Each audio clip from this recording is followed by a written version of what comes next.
does everyone gay think that I run the New York Times? I can't help you with this. Sorry to hear that. What would you suggest I do? Take your pick. I got 23 parties, 37 new restaurants, 12 new discos. Listen, I can't get anyone here to write another article. I've talked to half a dozen reporters and the guy who worked on the first piece. Oh, Mr. Leather? Yeah, no. No one here will write about it. In 1980, 81, this mysterious awfulness hit my friends first.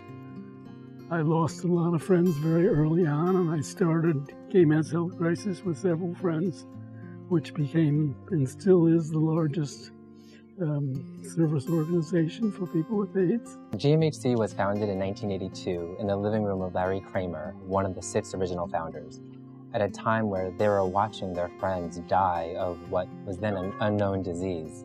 We currently serve more than 9,000 people living with and affected by HIV and AIDS.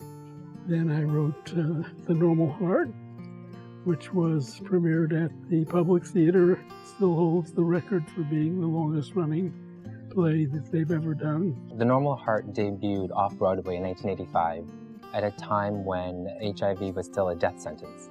So it brought a much-needed conversation and much-needed awareness to the public. And then one day, out of a clear blue sky, a man named Ryan Murphy called me up, whom I did not know, and said, I must make this movie.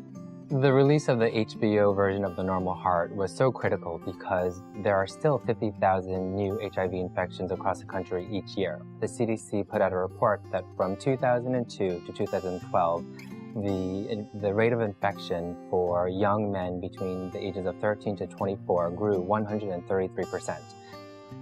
All the hideousnesses and sadnesses that I have seen over these years. Infection rates are going up again. It's important that the message keep being out there.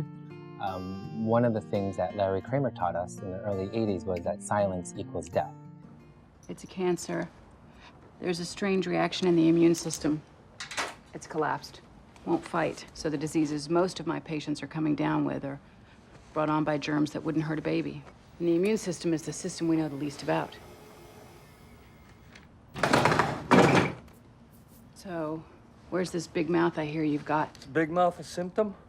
No, it's a cure. And it was always thought that something so gay would not have an audience. But the show was enormously successful. This past month, in March, we created the Larry Kramer Activism Award. And that was one of the most amazing times of my life, being able to invite Larry Kramer back into the fold of GMHC. And to be welcomed back to my first child, so to speak, was very moving.